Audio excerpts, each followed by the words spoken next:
I would firstly start with Ms. Chandra Tripura.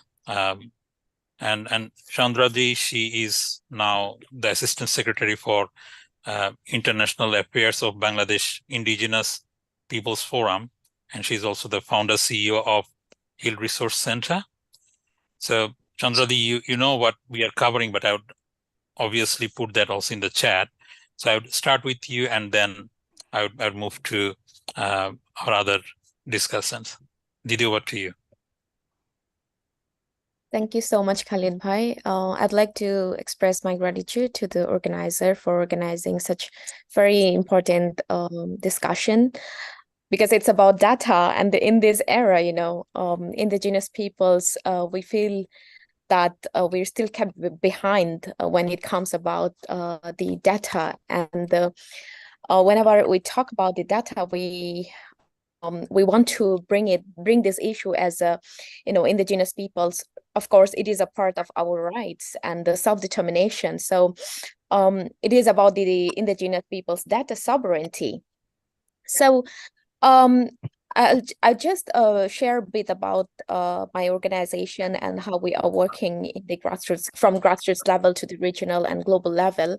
So Bangladesh Indigenous Peoples Forum is a umbrella organization in Bangladesh, and we claim that there are more than 54 indigenous communities in Bangladesh, although there is still a debate with in regards to the data, both from government sides and from the indigenous people's side.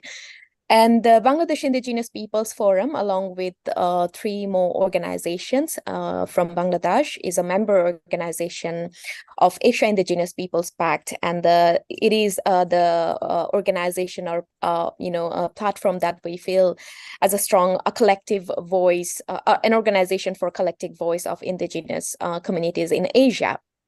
So Asia Indigenous Peoples Pact, with its partners, member organization, we have been trying to work on data issues to claim indigenous peoples, data sovereignty. There is a coalition in the global level. It is more like a global process where we have 5 partners. We have been trying to work on data issues to. Okay, I think there was sound coming from other. All right, so yeah, so there is a global process that we call it Indigenous Navigator. That is mainly a consortium, a process, and an endeavor by 5 partners: AIPP, TEPTEBA, IGIA, DISR, that is that Danish organization, and the Forest Peoples Program. So we have been running programs and projects in different countries globally, and in the Asia, Asia Indigenous Peoples Pact actually are leading the projects. And in Bangladesh, we have started the process since 2017, and the Kapeng Foundation, which is also a member organization of Asia Indigenous Peoples Pact, is actually leading the process in Bangladesh. And at the beginning, actually in 2017, ILO was there from its inception, and it was quite difficult for us indigenous peoples in Bangladesh to work on the data issues. And the major challenge, I would say, that not just for us, not just in Bangladesh, in other countries as well. The main challenge we always face whenever we work on in terms of claiming our indigenous people's rights, it is the recognition, the self-determination to recognize ourselves as indigenous communities. We always face huge challenges there, because if we are not recognized as indigenous peoples, how we can actually connect it with the international international mechanisms and the processes that we have, including the data processes. So if we see in the country level, if I mainly talk about Bangladesh, we have huge gap in terms of data, where we see that the data coming from government have totally different picture, and on the other side, indigenous peoples are claiming different data, be it about the population or about rights-based issues. As being an indigenous rights activist, I would definitely try to reflect from the lens of rights. It was a difficult journey for us while working with the government, but we also acknowledge the fact that currently Bangladesh government has welcomed the process, and they have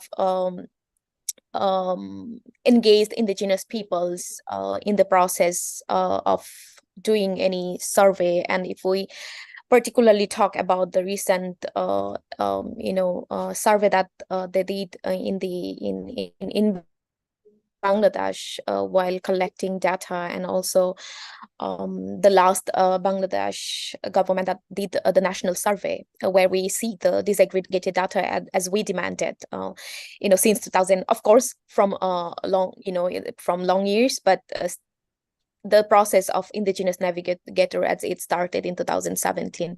So I'd say that government is also trying to open the door where we can collaborate and also complement each other's work. But I would say this is not enough. The government still need to increase their willingness in terms of when we say that we have it is our self-determination that be it data issues or other rights-based issues. When we had the process of Indigenous Navigator till now, there were many actually data gaps because the Indigenous Navigator was more focused on the human rights issues. As we all know, actually, because it's not that easy to bring indigenous people's issues or data at the national level, and being as we are not non-recognized as indigenous peoples, there is always gap to match with the international standards, where Bangladesh government is not following ILO 169, at the same time UN DRIP and EPIC. Because when we claim our rights, or we talk about indigenous data sovereignty, it should be owned by indigenous peoples. It should be controlled by indigenous peoples. It should be accessed by indigenous peoples, where we still see a huge gap in these processes, because in the national level, we hardly see that indigenous peoples are included in the planning process to the implementation process.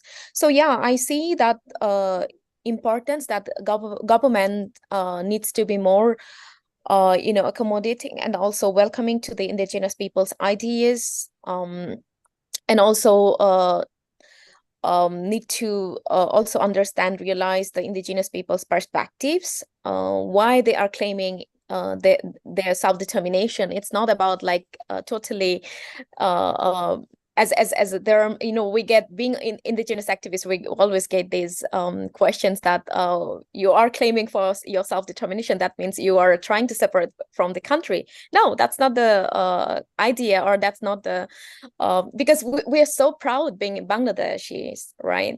So why we should be like, we want to be separated from the country? So yeah, of course, we still have the hope from the government that they will also try to see our understand our perspectives when we claim our rights. When we say indigenous people self-determination, it is not that we are trying to totally detached from this country and claim for a new state or something like that. So yeah, I think I will stop here. Maybe I can join later. Thank you, Khalid. Thanks, thanks, Chandradwi. I think that's an excellent starting. I think it's it's a shared struggle of indigenous communities in a lot of other developing countries. I'd move to our next discussant. I'd request Dr. Sunil Kalai, who is Assistant Professor of Department of Journalism and Mass Communication of Tripura University in India. Sunilda? Yes. Over to you. Hope you can hear me. Shall I start? Yep, Sunilda. Okay, thank you so much.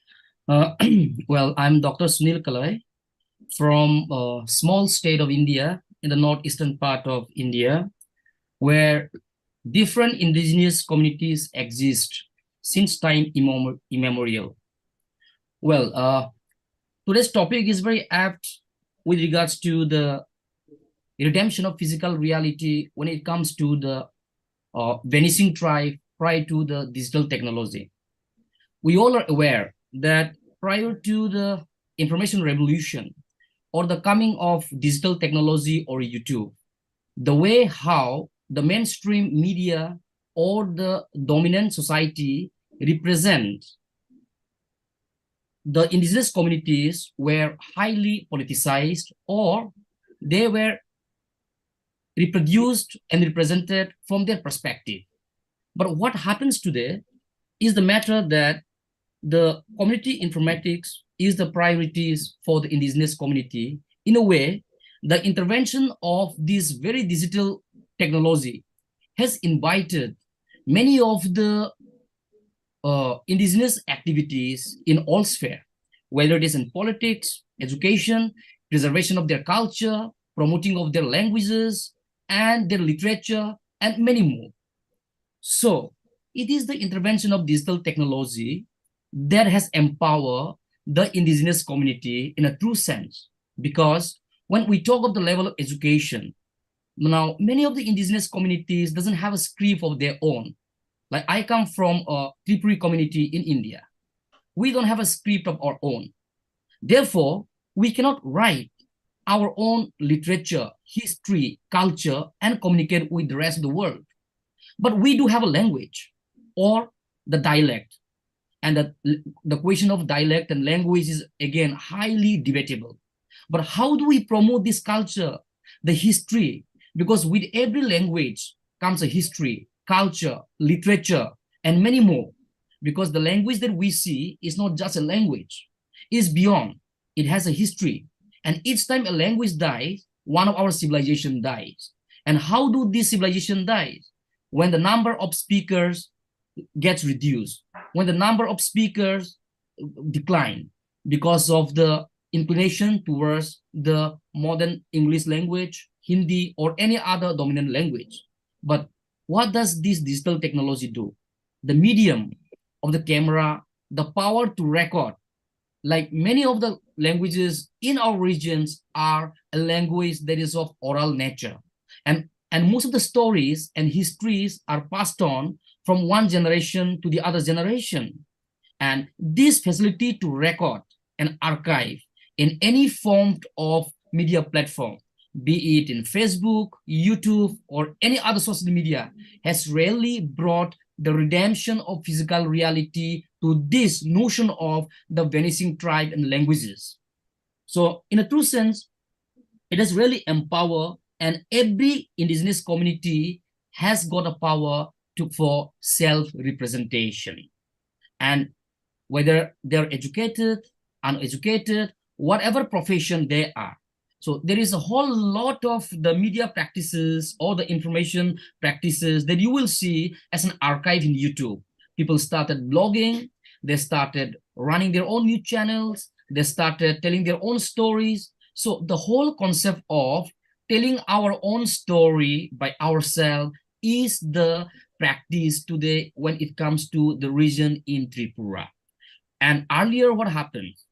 The way how the mainstream media represent were highly selective. There are the watchdog, there are the editorial policy, and you could see hardly those indigenous communities were neither represented nor preserved. But today, you just click on the YouTube, and you will see the indigenous communities, their language, their culture, their music everywhere. So I think this kind of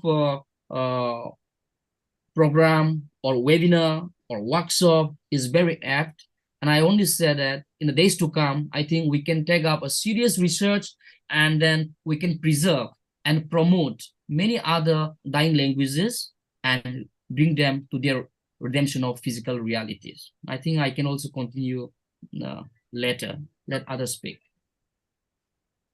Yeah. Thanks, Sunilda.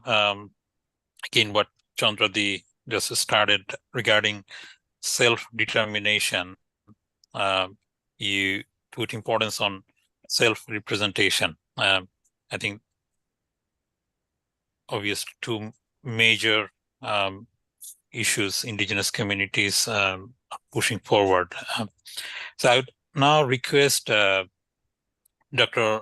Salal Daniel Roger. Daniel, I hope you can hear me.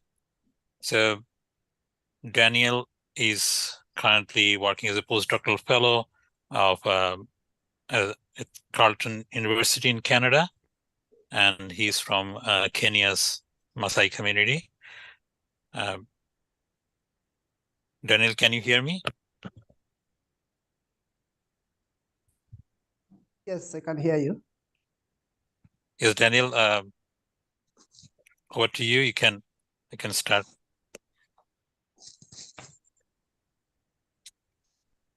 Okay. Yes, so my name is Dr. Daniel Rogay, and I'm a postdoctoral fellow at Carleton University. I'm also an Indigenous person from the Maasai community in Kenya. And I've been doing work and research among the Indigenous communities, among my community and other pastoralist communities in the region, in Kenya and the neighboring countries, Tanzania and Uganda. And I'm excited about this discussion, which is focusing on Indigenous people's informatics and the role of ICT in all that, because Indigenous peoples are dynamic and they are not frozen in time as we are always made to believe. They have evolved over time. They have adapted a lot of technological advancement, and they are eager to engage the world on matters technology and be able to navigate the challenges that they have been facing over time. And they have also not been living in a vacuum in terms of as far as information and technology is concerned. They have navigated their terrains, their landscapes, and issues over time. And so it's just a matter of escalating that and scaling it up and adopting what's available for them and be able to engage the environment and the nation states, the global world in a way that is going to be beneficial to them. And traditionally, as we are all aware, and this is cross-cutting across all Maasai, not Maasai, but Indigenous peoples globally, is that Indigenous peoples hold a lot of diverse knowledge systems, sometimes quite complex, and they've been passing this information intergenerationally, in most cases verbally. And so we have really a very huge oral literature and oral informatics systems where knowledge is passed, not only intergenerationally, but also horizontally on a daily basis. Many communities, and if I may speak from my community's perspective and experience, they really pass information through what we call the Lomon. The Lomon is a system where people have to meet. Whenever you meet a person, you have to spend time to, discuss, to talk in a very systematic way. Where you are coming from, how is that area? How are the cows? How are the children? How, there is a very structured way, and that information is passed to the next person and to the next, and at the end of the day, the information has passed on to almost across the entire community and villages. And so it's a way of passing information verbally. But now, embracing formal education, these knowledge systems and way of passing information has been slightly broken down. And there's a gap there, on how these information systems should be integrated in the formal system, so that we don't lose the rich, diverse cultural knowledge that entails information sharing and the passing on of information. And so that is a challenge that I think as Indigenous peoples, and I believe this is a challenge across the Indigenous peoples world.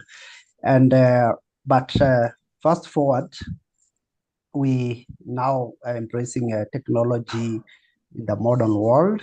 And I would say that Indigenous peoples have really leaped forward, have jumped a very big technological bridge in terms of technology. For example, I think Indigenous peoples have not are really not so much using power lines kind of systems. Now they have solar. It's something that the mainstream societies didn't benefit. And I think the Indigenous peoples are enjoying the renewable energy in form of solar systems, where they are able to access as long as these solar systems are installed in place. And I think that is a very big step forward for Indigenous peoples. They have also jumped the cable telephone system of wires and all that, and now in the mobile system. So there's a very great leap forward in as far as Indigenous peoples are concerned, and how are they embracing this modernity kind of technological revolution that have found them. How are they using it? Are they using it in a way that is advancing their interests? Are they? Is there some sort of abuse and the technical know-how of doing it? Because, for example, in Kenya, there's a huge network coverage across all territories and in most of the places occupied by Indigenous peoples, and accessibility to mobile phones is quite easy. It's cheaper, it's affordable. Maybe the airtime is still difficult, but in terms of affordability, but it's still being accessed by many.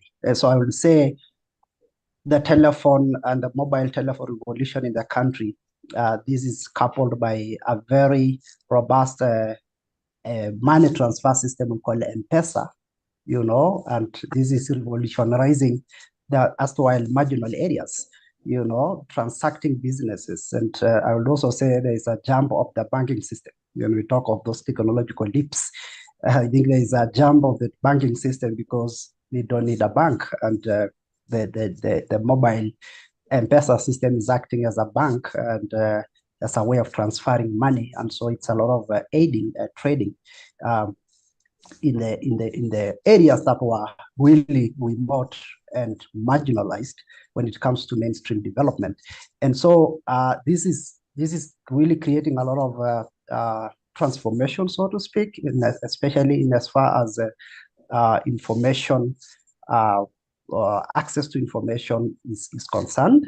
And the whole social media network system, especially for the younger generations that have gone to school, that can read and write, is really bringing also another very big change. And initially, the kind of revolutions, because I'm doing my studies currently in two Indigenous communities in remote areas of northern Kenya and western Kenya, and a little bit of into eastern Uganda among the Pokot, Turkana, and Karamoja communities. And I think another very big revolution or transformation, if I may say, the mainstream media have always been highlighting very negative things about these communities. They've been highlighting droughts, how devastating they are and how people are dying. They've been highlighting conflicts of people stealing from each other and killing each other. Been highlighting maybe extreme weather, issues like floods, famine and all that, all the negativity that goes with it. But you never see anything positive being highlighted at the national mainstream media system.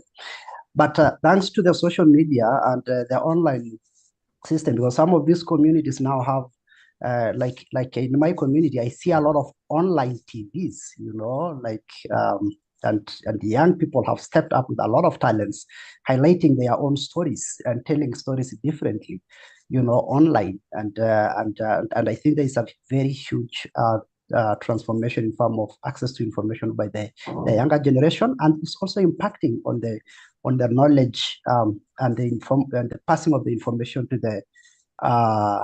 the general public of things as they were, that we should not only be consuming some negative information that's coming from these regions, but there are also a lot of positive things. They report about their cultural festivities, their festivals, their bamba harvests that are happening, and developments that are taking place in their regions.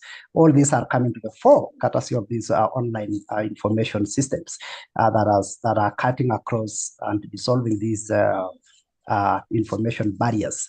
And so these are the highlights of what is happening. And now speaking about the post-COVID era, this has also come as a blessing in disguise in terms of opening and encouraging some of these marginalized areas and communities to access information, because the government also were forced in some way to provide some infrastructure, because if school-going kids have to learn through online and some sort of things. And so this has also changed the culture of passing information digitally among these communities. But also it comes with some challenges because, like in these communities and where I'm doing the research in, and I'm looking at cattle theft and the conflicts, the drivers, and how technology is aiding that, and how technology can also be applied to mitigate it. And this telephony and money transfer system is in a way like creating collusion among the youths, and is aiding really the communication of the stealing of cattle and commercial theft in the market spaces. And so we are looking at how maybe also this cattle can be, as a way of mitigation, and what I'm studying is how the cattle could be tracked, some form of tracking system, some GPS chips, and maybe people be able to follow the whereabouts of their cattle in the landscape, and if stolen, where are they headed to, so that we can make use of the technology in a more meaningful way, and also of tracking, the market, doing some market surveillances on the marketing of cattle, in the genuine way, not for purposes of stealing. How that information can be used to be able to know the value chains and the market prices of cattle at a given season, so that this information can be used in a way that is going to positively impact the livelihoods of the local communities. So I would say that Indigenous people are as I conclude, that Indigenous peoples, and especially those which I'm working with, are on the verge of really transforming courtesy of information systems digitally that have made a lot of depth in route into their territories and landscapes and lives, but still a lot need to be done. The communities need to be a lot of studies need to be done, and especially on how these communities want to navigate this landscape, the information, the data protection, as our first presenter had talked about. I've also been involved on the Indigenous Navigator project, which I find it very, very interesting with Indigenous peoples, because it's actually community-led kind of study, and what they want to do that information, and the prioritization of the information and issues that they want, either for development, for advocacy, and for whatever reason, and we protect. So the issue of protecting that information is very critical, and is something that we can be discussing in this space and beyond. So thank you so much for the time that you have given me to share with my experience. Thank you. Thanks. Thanks, Daniel. So again, we see that link with what Chandra initially mentioned, and then what Shunilda was also saying regarding the mainstream media portrayal of indigenous communities in the developing world in a negative way. But then again, social media is providing a new opportunity to self-represent. So it can also give the power back. So how we harness that, that's the question. So I would now request Mr. Anik Asad. Anik Bhai, hope you can hear me. The Anik Bhai is currently the executive director of Initiative for Social Change, and he was previous country representative of CPR in Bangladesh, and worked extensively with plainland indigenous communities in Bangladesh, and one of my former colleagues at Oxfam. Anik Bhai, over to you. Hope you can finish in 5 minutes. We would like to hear from everyone. Okay, Khalid bhai, can you hear me? Yep. Hello. So yes, Anik my Bhai, we can microphone is hear you. disturbing, and sometimes the internet connection is not good here in Bangladesh. That could be a problem. Okay, so Khalid bhai already gave my induction. Just simply, I want to say that recently I'm working with an organization that is called Initiative for Social Change, and our organization particularly working for the indigenous community people. For clarity, for the outsider who are not in Bangladesh, that is Bangladesh nationality, we are having here the three kinds of indigenous community in Bangladesh.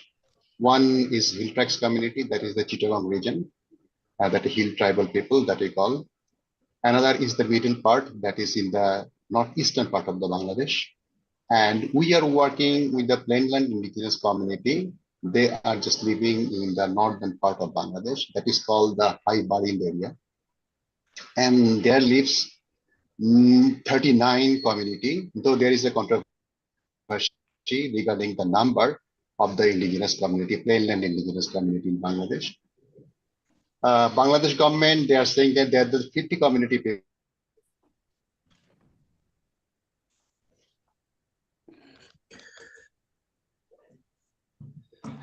Anik Bhai, we can't hear you.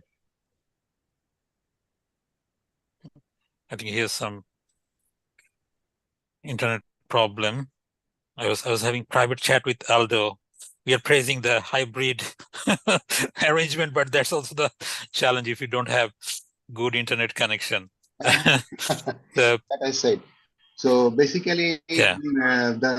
We just discussing for the use of information among the indigenous community in Bangladesh. So I like to put on the light that before going that, the basic problem here we are facing. In Bangladesh, in plainland Adivashi community, we are calling Adivashi. Not in the plainland indigenous community. Across the country, we use the word Adivashi. But this very word is not being so long recognized by the government. The first speaker of this discussion already said this issue, already mentioned this issue. And here I am wanting to say more precisely that this is the number one problem. Unless this problem is being solved, the use of the technology, the access to the technology, access to the rights is very difficult to speak out. Thing is that the constitution in Bangladesh, they are recognizing, yes, there are the Adivashi people, there are the minority, that is the minority people, they are called the ethnic minority. But this political government, whenever they are coming, they are changing the word. Now they are using small ethnic minority community instead of Adivashi, but the indigenous community, they like to be address themselves as Adivashi community. The government is not recognizing the word the Adivashi. Since this word is not recognized, they are excluded, they are denied from the many rights. First, I like to put the light on civil and political rights. Our constitution and also the political government, and the most importantly, the state, they are not ready to, recognize this very word. If they recognize this word, they are bound to give the political rights, civic rights for this community people. So this is the number one problem, to get the proper information. And that is why the political information, the developed information is not passing through this community, and they are totally out of this information. Since they are out of this information, they cannot participate in the development process in Bangladesh. And nowadays, it is a very hot talk that Bangladesh is going to be middle income country. But this group of community people, they're excluded from this development journey because they don't have the proper information how to participate in the development processes, national level, local level, and the regional level. Secondly, the thing is that the political government, especially the elected MP and the national level leaders and the local level leaders, they are the major hindrance to, for the getting the information of the indigenous community people. The most importantly, the thing is that their right is related to the land. Since this land is very important for them and they are not getting the right of the land, and this land is being occupied by this elected MPs and the people's representative, whatever it is, they are just what you call, they are just not getting the proper information regarding the land rights, regarding the rights of the livelihood, regarding the rights of the job, everything. So this is the most important thing. So the structure of the denial, the exclusion is very much strong here in Bangladesh as a political process. And because of this, political rights, less political rights, they are not getting their social, cultural, and also, the economic rights. So, the indigenous community people, whatever the Adivashi or the small ethnic minority community, they are very much oriented to their traditional beliefs, traditional norms, traditional practices, and to the land and to the traditional belief system. And, most of the information, it is being handed over orally. They don't have the written history and their written history and their language. Nowadays, it is coming out that they have to study in their language, and their language has been recorded by the government, and curricula, the module has been written in their language, but still it is in a big challenge. And still nowadays, the information is streaming down from the generation to generation orally. That's why they are not very familiar to use the technology for information. And because of that is less skill to use the technology, they are not getting the proper information. So I would say this should be very important to focus on how to use the technology to get the information. Another thing is they don't have access to local government or to informal bodies or the institution. Since Bangladesh, there is a strong, that is union level information center. It is started by the government, established by the government. And there are obviously, that is the resources, but because of the less access to these resources of the institutes, they are not capable to use those technology, how to get the information from the government, from the national bodies. So this is the most important thing. And another thing is that how they can get the information, there are the chances to be cheated. For my experience, I covered the many response program among the indigenous community people, and the recent past, the COVID-19. My experience is that we are trying to give them the cash through the bKash or any other through the mobile phone. Because of their less familiarity with the use the mobile phone, how to get up the money from the vendors and the agents, sometimes they face very difficulty to get the money from the projects, from the governments or the other organization. That is the problem. So it is important to learn them how to use the technology and how to use the computer-based mobile-based technology to harness the information. That is most important. The challenges, I would say, I think is that since it is also related to their process of the identity, nowadays in Bangladesh, the fundamental religious parties and the partisan politics is very strong in the local level where the people is living. And because of their totalitarian system of the religious system, fundamentalist system, they are forgetting their own identity. For example, in the field, if you go the field to the inhabitant of the community, in that community, you will say, instead of their local, that is the addressment, that is Johar or the Gol Lagi, that is their language, they are using Assalamu alaikum. That clearly shows that, how strong the national politics, how strong the nationality-based politics, which is totally eating their identity. This is the most important thing. When they are losing their identity and converting to the maybe in Islamization or the Bengali or any other thing, when that, that is mainstream community or the culture, they are denying the other culture. So the identity of the indigenous community is totally going to be loose. Now they are trying to portray themselves as Muslim, as or mixing with the mainstream community people. They have learned the culture of the mainstream community people. They have changed their addressment. Now they are giving salam. It is the totally, that is the a showcase of how the cultural aggression is going on for this community people. Since this cultural aggression is very strong, it is very difficult then to come out from their shell and to grab all the technological advantages to get the information for their livelihood and the development and for the self-identity and dignity. So this is most important in Bangladesh. We have to focus on how the political system can be, purified, and we can recognize the identity of indigenous community people, whatever they want to be like, and we can just also ensure their constitutional rights to demand all the information for the developments. Otherwise, it is very difficult to say. I am not sure the next 50 years or less than that, this community is going to be vanished. Maybe, migrated to the other neighboring country, or they would be totally lost by their livelihood. So this is from my side. Thank you, Khalid Bhai, for giving me the chance. Thanks, Anik Bhai, for bringing the macro level issues where maybe the use of ICT and that sort of discussion is pretty much secondary or tertiary, whereas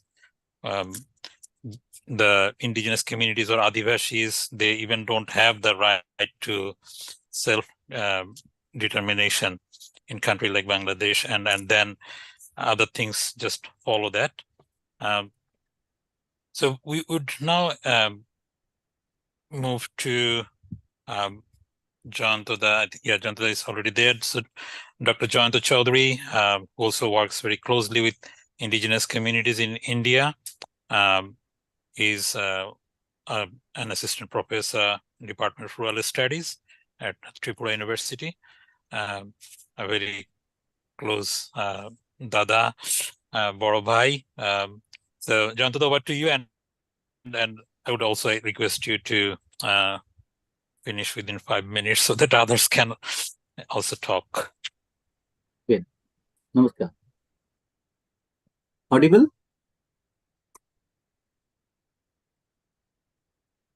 Audible? Yes. Okay. Yes, Dada. Okay, thank you very much. Thank you everybody for joining this wonderful session. And I was delighted to get a lot of information, knowledge from this panel discussion. Nothing to say about the importance of this session, and the topic also is very much important and relevant. In India, there is a full-fledged Ministry of Tribal Affairs who are taking care of different development issues. Both when we talk about sustainable tribal development and these, there is a both promotion as well as the protection kinds of things. So there are rights, different rights must be protected, as well as different initiative to promote there in terms of education, scholarships, and other. But those things are happening. Several governments, several initiatives, several international agencies, like where I am right now belong to Tripura University, heading the Department of Rural Studies. Here also the World Bank is working for the development of indigenous people in this area. And this northeastern region, this is Tripura, is one of the state of northeastern state region, covering 8 northeastern states, but also we cover sharing border with Bangladesh, Myanmar, Nepal, Bhutan, and China. This is the beauty of this place. So a lot of similarity what Anika was talking about, that the different communities from the Bangladesh, Chittagong Hill Tract, and these, and there is also the effect in northeastern part, like Riangs, like Chakmas. They are not only even Tripura community, they are not only in India but also in Bangladesh. Similarly, other types. So definitely there are some similarities of the issues. I'm going to direct you to the topic on that, what will be the priority of this ICT, and hopefully that will be less time consuming. as well as direct point to that. When we talk about this indigenous knowledge and this community informatics, so definitely that information system which enables, community to for enhance their functioning as well the well-being, the development, their promotion, those are important. But the technology, because whatever we are going to make the ICT, and we are mixing the indigenous community development of indigenous community, we need some specific issues like cultural sensitivity and preservation of this. It is not only the technology can going to promote the thing, but also how we are going to preserve their culture. Because when we talk about the indigenous people, there are two things are important: the nature as well as the culture. These two things are very important because their livelihood, that lifestyle, the economy, education, or everything is these two things are important, and culture as well as that nature. So ensure that ICT initiative, what we are going to think on this session, that respect and incorporate the indigenous culture, their values, their tradition, and languages. What Anita was talking about that language is important, and they support the preservation and transmission of this indigenous knowledge through digital means, such as, because a lot of things when we talk about, say for example, medicinal plants, there are a lot of use of herbs and a lot of use of flora and fauna, different parts of this, the tradition and knowledge of those things, how we can preserve those knowledge and how we can transform this knowledge, how we can promote those things, how we can storage this knowledge. So these things are important. It is not that they don't have the knowledge and we are going to incorporate it. Rather, they are the full of different tradition and knowledge, how we can preserve and then communicate. Second is the digital inclusion. When we're talking about the ICT, even my previous speaker, Anika, was facing the technological challenge. Even we found during the COVID time and other, even the university students, they are facing challenges because they are staying in the forest area, they are staying in the hilly areas, but the mobile technology or the ICT, the internet connection, even the electricity is also a big challenge. So add this to the digital device by providing equitable access of technology and the internet in indigenous community, both in rural as well as the tribal forest area. And second is that you consider the unique need of challenges faced by indigenous people in terms of connectivity at the infrastructure, as I told you. Now it is obviously a lot of private parties are came, there are a lot of channels are coming, the mobile companies are coming, how we can connect. So digital inclusion, even sometimes it's the cost of every bytes of the GB and other, how this can be part of this, how it is not only that they will use a mobile, but the cost of this digitalization, that we have to also consider when we are framing some initiative or project. Third is that important is the capacity building. It is not the technology of, definitely we know that skill and knowledge of that, but it is also important how the technological use of these different tools, it is important. So digital literacy, I'm sure that every component, every project component, there must be enough fund or money for the capacity building. It is not only tools, the thing, but the digital literacy, technology training, and these are important. And to promote the development of the local expertise within the indigenous community, this is important. So the project people or the people, the agencies, either government, either donor agency, international agency, they may work, but we have to develop some manpower in the local level who can help. They say, for example, solar things happen to in Tripura and other parts. So once they made solar panels, solar lights, solar thing, but after that, when it was not functioning properly, the project totally failed because there is no manpower developed of who can repair those things. Though it's a very pity, very small amount maybe there, but it is required that how the capacity building of even that can indirectly also enhance that employment opportunity of the local unemployment tribal youth.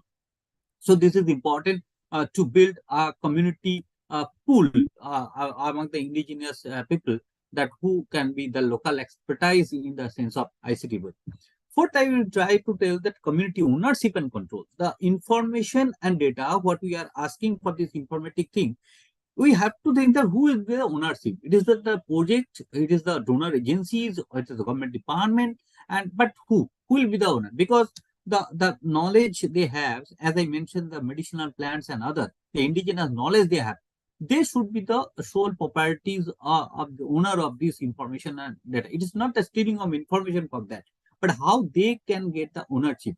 So the royalty kinds of thing, the intellectual property right, those issues must be there when we are designing any ICT things for management and this. Fifth, I will try to that the health and well-being, this health and well-being, that any initiative related to ICT, it will be accepted by the people when it will fulfill their basic needs. So how that ICT, even sometimes you can say the entry point activity. So how this ICT initiative can enhance the health and well-being, which is also part of the SDG goal number 3 on that. How that SDG 4, like quality education, because the health, education, and economic condition, these are the very, very pertinent and basic need for any development. And in the development literature, the basic need for human development or sustainable development. Those things are very, very important. How we can connect those things, how this ICT is going to enhance those things, like the health education, it may be the telemedicine, it may be the remote healthcare accesses, how this can be, or even the how say ICT can help to improve the that entrepreneurship activity, social entrepreneurship activities, how they can sell their product, like lot of minor forest product, non-timber forest products, they are producing, they are coming. How to process those things, how those can be marketed. So until and unless we link this ICT to their daily life, it is not possible to get. So information technology must be on that way. Then definitely language is an issue. Language. So now it is the everyone has the language, even the voice system, information system, those are coming very fastly. So the language must be, my previous speakers, all those, they are talking about those. So how that language learning apps, because when you are talking about the ICT, that means you are linking with the global thing. So how the online courses or the other things, how it can be localization of those things. And then for that, I will try to make the another thing is the collaboration and networking. So how the local system, local it is the traditional governance, who they have the traditional governance. Further, we have a, like in India, we have 73rd Amendment, which is called local self-government, local self-government. We have autonomous district council under 6th schedule. So those are the systems which is the constitutional, which is functional, but how this can link with the traditional government. So it's a time has come that how the 3C, I will tell you, that collaboration, cooperation, and convergence.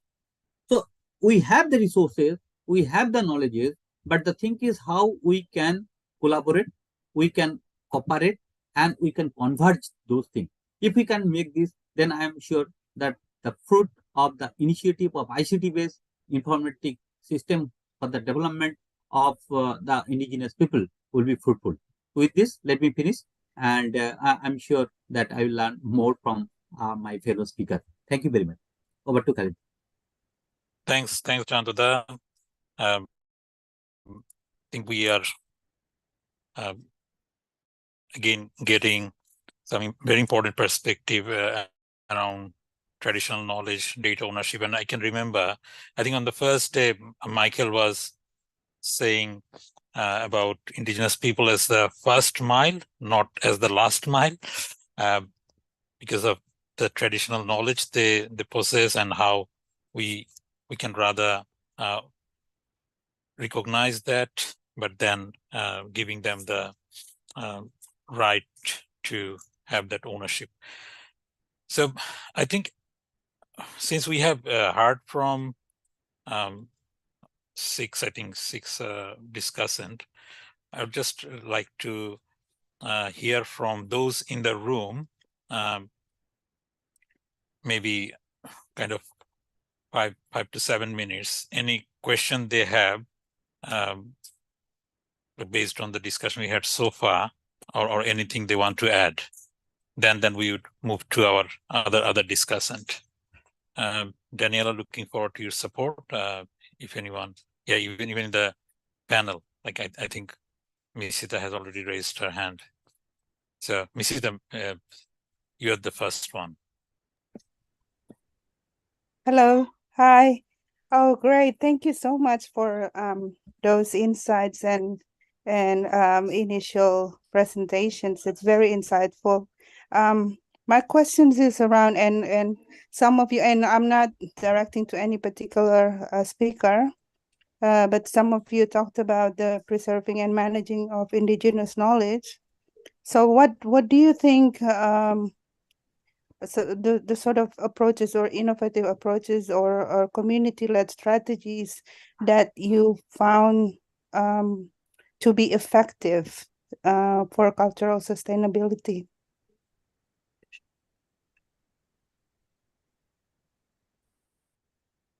Does anyone want to answer that? I think first let all the question comes, then it will be easier, because maybe some question all together we can make all the expert can address, maybe the similar or overlapping of question. Yes. Yeah. Okay. Mahfuza, I see you raised your hand. Thank you, Bhaiya. So I actually do not have question, but I want to contribute with my fellow discussant, if that okay with the program structure. No, this is fine. Maybe I would cut down your time later. Thank you, Bhaiya. Oh, Please maybe carry I on. can go later. I can go later. Maybe we can finish. We can just finish our question and answer session. Okay. Because you're a designated discussant, that's why. Any other point from the room? Those who are in Prato. Khalid, can you hear? Khalid, yes, Martin. Yes, we can. One of the things I think I'm seeing within this, and it'd be helpful to have clarification or confirmation.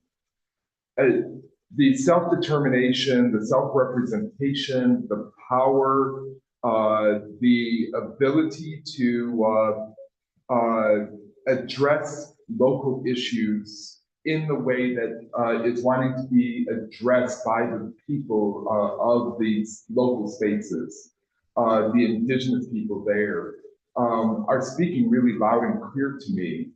And if I'm hearing each of these presentations correctly, it is not, in talking about ICT, they are not the primary focus.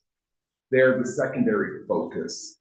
But what maybe our focus needs to be is to make them available for you to determine when and how to bring them in, not to bring them in as a demand to be used to solve the problem. Would that be a correct understanding of what's being asked by each of the presenters so far?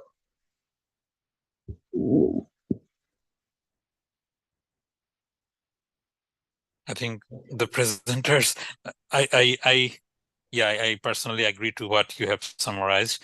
But any presenter, do you have any observation what Martin just summarized?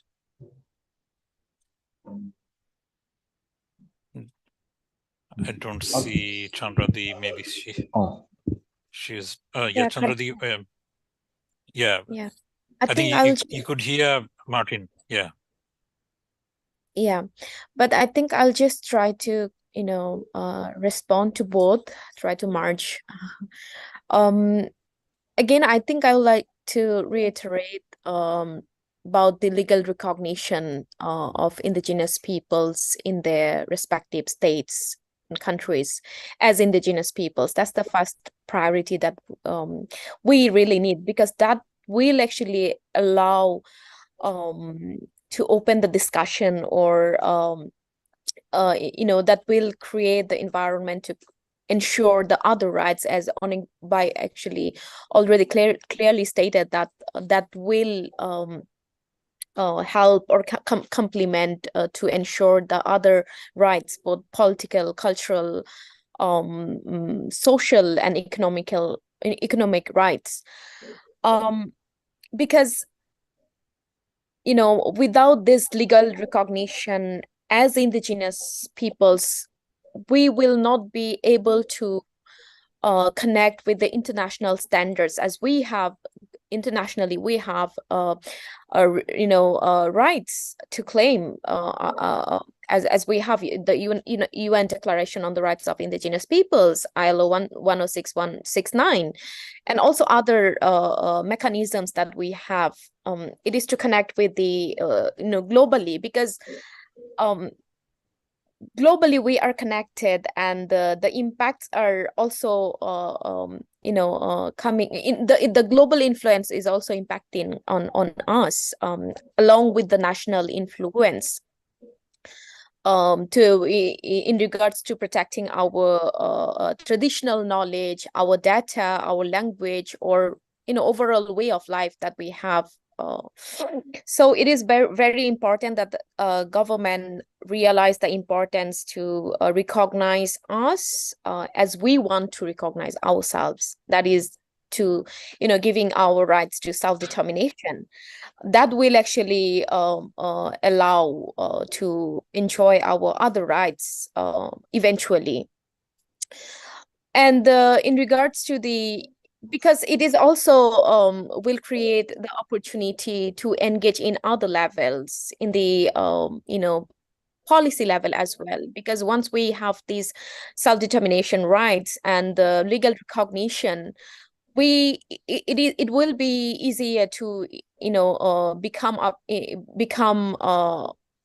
a part of the different initiatives or programs of the government, which we are still not in the process. We're still left behind from all the processes. That way it will be easier for us to be a part of the national programs, or the solution that our government or our state is trying to do. Because globally now it is trying to be there is a process that acknowledge the indigenous people's knowledge. So why not in Bangladesh? Why not in the countries where we still lack the legal recognition as indigenous peoples, and where indigenous people's knowledge is not being is not protected the way we want? Because now we are talking about this social media and other medias and the power of data, but it is also important that EPIs is being practiced there, because indigenous peoples, not necessarily that we want to expose our all datas or all information or knowledges, or we may not want that this data or knowledge would be recognized or promoted this way, because we also have our own way to promote it. It is also our right that how we want to promote it, how we want to bring this information to the global to the global community. And it is also about the justice, because I think we hardly talk about justice. For example, there are with this social media and the technology, non-indigenous peoples, and there's even sometimes young indigenous peoples, not necessarily all indigenous peoples also will act or will take initiatives thinking about their rights, the intellectual property rights of indigenous peoples and all. So it is important that the process should come also with the lens of rights-based lens, and in how we can actually come up with a collective process that actually ensure indigenous people's rights. Yeah, Khalid Bhai, I think I better stop. Sorry. Yeah, I'm just because I'm concerned about the time. Sure. Since we have just 15 minutes and still 6 invited discussants are left. Well, and I'm thank you to both. asking That's for very helpful. extra. Yeah, Yeah, thank you I'm very asking much. for extra 15 minutes for everyone. I hope many of you can still be here. We will try to have another 15 minutes extra. So since Jaman Bhai has requested, I know that he's now in Kenya joining another meeting. So I'm just like apology to Chanchandi and Ashokda. I'm just giving floor to Jaman Bhai to talk about his experience of working with the indigenous community from a local NGO perspective in Bangladesh. Jaman Bhai, try to conclude within, I would now say, 3 to 5 minutes, so that we can have a discussion. Thank you, Farid Bhai. And first, I expressed my gratitude to welcoming me. And due to my very poor signal, maybe there is some problem. First of all, some of the issues of the ethnic communities, of the indigenous communities, has already discussed, so that I am not going to the details. SDO, as a national organization of Bangladesh, we are specifically working in the plainland ethnic communities in the northwestern part of this country. And we know there is a lot of problems, as already discussed, about the indigenous communities. And due to the work with the more than 2 decades, we are the witness in their discrimination, exclusion by the state and the society. And due to time constraint, I just focused on the one of the major issues, that is the plainland indigenous peoples are excluded from most of the cases of the land. And if you visit any communities, any house, they are experienced with their land lost and many others painful experience. We are sharing about our some ideas that how do we prevent and protect the land rights of the ethnic minorities through the different weapons. First of all, why the indigenous peoples of the plainland ethnic communities, they are severely affected due to the land grabbers and losing their lands. There is 3 or 4 major issues. Number one, the Bengal Tenant Act 1950, that is not actually not the guarantee clause. That clause has created another discrimination for them. And at the same time, the mainstream, the socio-political, the relationship, that is also mostly unfavorable for them. And with the combination of the dishonest land officials and the anti-social peoples, finally they forced the indigenous people to vacate their land, and they are transferred to the other, shifted to the other places as a landless. And considering these issues, USDO have initiated a new program on 2012 that is called the Improving Access to Land Governance for the Protection and Promotion of Indigenous Communities. And we are using the different digital technology, and such digital technology actually one of the example of the pilot basis to protect their land rights. Firstly, we digitalized land survey conduct indigenous villages of Thakurganj district. We identified demarcation of indigenous communities' land with the collaboration of the government land officials, because other than the government recognition, such types of the initiatives not creating the enabling environment for them. And finally, we prepare an e-book and website and upload the all land related documents, which also contributed and significantly helped to protect their land rights. And we also conduct many land related training and consciousness raising and other issues. We know that they are excluded from the many other issues, their education, their health, and the most of the cases, the mainstream people, they are not favorable for them. And they are forced to migrate from this, and Onik Bhai mentioned that, forced to migrate to other places. But through the such unique model, that is not we are conduct for the huge number of indigenous people. We are conduct only the 2,000 households. But through this model, these 2,000 households protection mechanism has already developed, and within this last 10 years, there is no incident because this document has strongly helped them, and state never be disagreed with this document because they also involved with this process. So that what is our recommendation? Our recommendation is that, yes, definitely the indigenous knowledge, the digital technology, all things are very much important. But most importantly, the major things is the creating the enabling environment through the creating the confidence building of the ethnic peoples. Until unless all sorts of initiatives will not creating the favorable positions.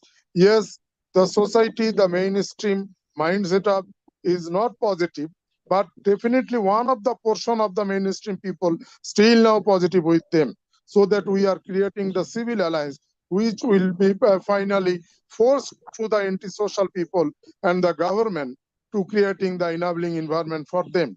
That is one of the case study of ESDO. Thanks, Khalid Bhai and the Thanks. organizers for creating this opportunity. Thanks a lot.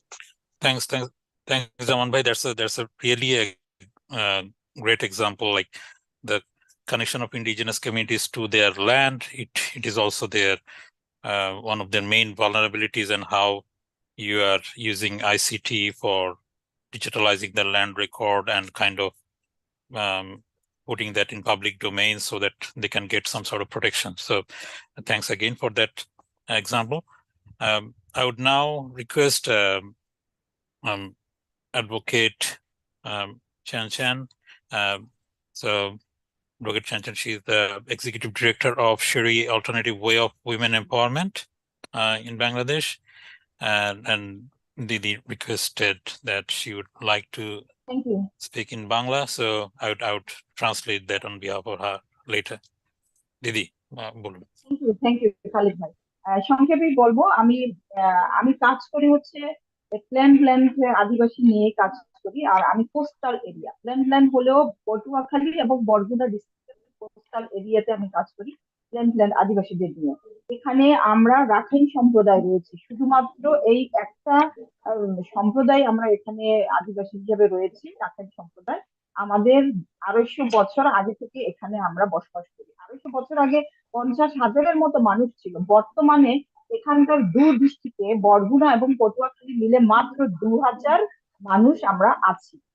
আমাদের অনেক ধরনের problem আছে, তার মধ্যে হচ্ছে main প্রবলেমটা হচ্ছে land issue নিয়ে। ল্যান্ড, আমাদের 3 ধরনের ল্যান্ড নিয়ে আমাদের যে স্ট্রাগল করতে হচ্ছে সেটা খুবই মর্মান্তিক। যেমন আমাদের নাল জমিগুলো তো মানে বেদখল হয়ে যাচ্ছে।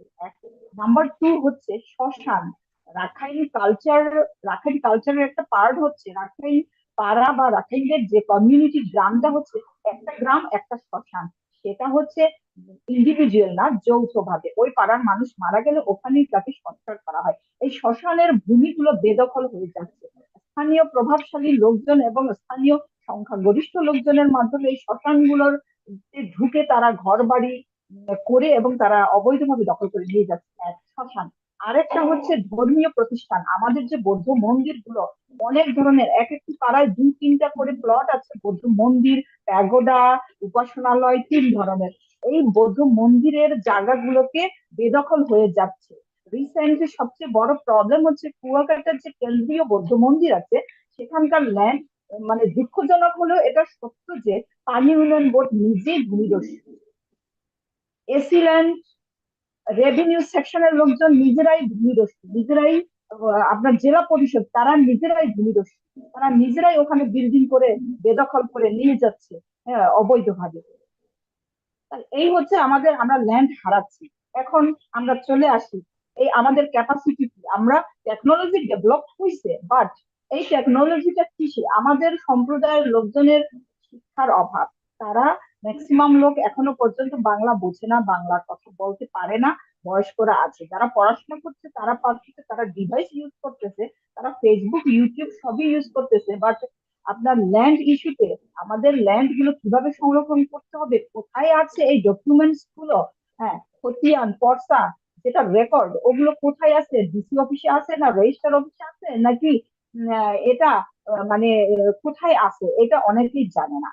তবে না জানার ফলে এরা কিভাবে মানে অ্যাবিউজড হচ্ছে বিভিন্ন কায়দায় আর কি, সেটা হচ্ছে ওরা দালালের মাধ্যমে, দালালের শরণাপন্ন হতে গিয়ে দালাল ওদের কাছ থেকে টাকাগুলো, মোটা অঙ্কের টাকা হাতিয়ে নিয়ে যাচ্ছে, ওদেরকে এই সমস্ত ডকুমেন্টস গুলো সংগ্রহ করে দিবে, এইভাবে মানে এই প্রবলেমস গুলো এগুলো হচ্ছে আমাদের ল্যান্ড নিয়ে। ইভেন ল্যান্ড নিয়ে প্রাণহানি পর্যন্ত ঘটেছে প্রভাবশালী ব্যক্তিদের দ্বারা। গত বছর একজন রাখাইন মানে পূর্ণিমা মানে রাত্রে, রাস পূর্ণিমার রাত্রে অনেক মানুষ কুয়াকাটায়, সেখানে উনি খুন হয়েছেন। সেটাকে তারা কি বলেছে, খুন হয়ে যাওয়ার পরে তারা বলছে এটা আত্মহত্যা করেছে, এই ধরনের বলে ওরা চালিয়ে যাচ্ছে। এইভাবে প্রভাবশালী, রাজনৈতিক ভাবে প্রভাবশালীদের দ্বারাও কোন ঠাসা অবস্থায় রাখেন জনগোষ্ঠী, আদিবাসী জনগোষ্ঠী এখানে বিরাজমান করতেছে। তারপর হচ্ছে আমাদের সলিউশনের জায়গাটা, আমরা কিভাবে সলিউশন করবো, আমরা অ্যাডভোকেসি করবো। আমরা তো সংস্থার মাধ্যমে তো তাদের ডেকে নিয়ে আসি, অ্যাডভোকেসি প্রোগ্রামটা করি, তাও আমরা জেলা পর্যন্ত যেতে পারি, আমরা জাতীয় পর্যায়ে আমরা যেতে পারি না। কারণ এই রাখাইন কমিউনিটির সাথে জাতীয় পর্যায়ে যে পলিসি মেকার যারা কিনা এই ল্যান্ড ইস্যু নিয়ে সমাধান একটা দিবে, তাদের সাথে কোনো কানেকশন করার মতো ওয়ে এই রাখাইন জনগোষ্ঠীর ক্যাপাসিটির মধ্যে নাই, যার কারণে এরা অবহেলিত অবস্থায় এখানে আছে। তো এই যে 2000 জনসংখ্যা আছে, আমরা মনে করতেছি আগামী 10 বছরের মধ্যে এরা একদম সম্পূর্ণ এই এলাকা থেকে বিলুপ্ত হয়ে যাবে, যেখানে 50,000 থেকে 2000-এ আছে। এই হলো আশাবাদ। তো আমার সুপারিশ আছে, আমার কিছু জায়গায় আমার এখানে সুপারিশ আছে। সুপারিশ হলো এই আদিবাসী জনগোষ্ঠীর মধ্যেও আবার কিছু সংখ্যক দুষ্ট আছে যারা কিনা এই ল্যান্ড ইস্যুতে ওয়ারিশ সার্টিফিকেট দিতে গিয়ে, কয়েকটা সংস্থা আছে, আদিবাসী সংস্থা আছে, রাখাইন আদিবাসী সংস্থা 3-4টা আছে, তারা ওয়ারিশ সার্টিফিকেট দিতে গিয়ে সেই দুষ্ট দালাল চক্র, প্রভাবশালী চেয়ারম্যান চক্র, ভূমিদস্যু চক্রদের সাথে একজোট হয়ে ভুয়া ওয়ারিশ সার্টিফিকেট দিয়ে এদেরকে নিজের ভূমি থেকে এদেরকে বঞ্চিত করতে। তারপরে আদিবাসী নারীকে কুপিয়ে জখম করেছে গত বছর, এই ঘটনা ঘটেছে। এই ধরনের বহু প্রবলেম, অনেক সমস্যা এখানে আছে, যেটা আমার কাছে কিছু সমস্যা নিয়ে আসছে তারা। আমি তাদের পক্ষে আমি আইনি লড়াই, আমি কোর্টে আমি আইনি লড়াই লড়ি তাদের পক্ষে, এই বাদী পক্ষে যারা কিনা ভূমি নিয়ে, জি ভূমি নিয়ে যারা এই যে জখমের শিকার হয়েছে, ভিকটিমের পক্ষে আমি লড়ি। আর ল্যান্ড নিয়ে যে সমস্যা, যত ধরনের সমস্যা আমার সংস্থার পক্ষ থেকে আমি লড়ি। তো ধন্যবাদ খালিদ ভাই, আমি সময় আর পাবো না মনে হয় আমার ফোনের সমস্যা। Thanks, Didi. So I'm just trying to summarize it for English speakers. So Advocate Chan, she works with plainland indigenous people, or we call them Adibashis in Bangladesh, and she works in the coastal areas. And the community she's working with is the Rakhine community, and they have been living at that part of Bangladesh for 1200 years. And initially the number was around 50,000, but now it has been reduced to around 2,000. And the main reason behind their disappearance is obviously land related, as Jaman Bhai was saying his case. So it has that sort of similarity. So land grabbers, powerful people, even government departments, they're involved in grabbing their land, including even the crematorios or the places of worship of the Rakhine communities. And again, I think rather than talking about solution through ICT, she was talking about the larger problems the indigenous community is facing, and obviously they're trying to address things through legal ways, but the challenges are pretty much at a higher level. So thanks again, Chanchandi. I would now request Ashokda, Mr. Ashok Kumar Chakma, who is the executive director of Mongor. Dada, over to you again. Try to finish within 3 to 5 minutes so that we can have some discussion later. Okay. Okay, thank you very much. Here is good afternoon. I don't know. You're from Australia. I think good evening. Okay. Okay, thank you very much. Just I was listening to all speakers. I think most of the issues have been covered. Yet I'll try to focus on a few issues. Actually, I was given a few points to focus on.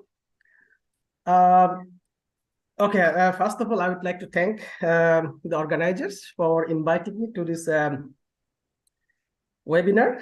And personally, I'm not an academic, so I'll try to focus on the issues from my own experience. Actually, the first point I was given, that is major information needs of the indigenous peoples. Okay, I would say it's actually two areas. So first one is first one is about the livelihoods of the indigenous peoples. Especially if I need to talk about a little bit about the region where I live. This is the Chittagong Hill Tracts, actually hilly area. I think it's one of the, I think only the hilly areas of Bangladesh, So indigenous people lives in the remote areas, so they don't have access to, information, they don't have access to information. Okay, so I think that the most important thing is to have information about their livelihoods, and other one is to have information about the services provided by the government, say by the different line departments of the governments.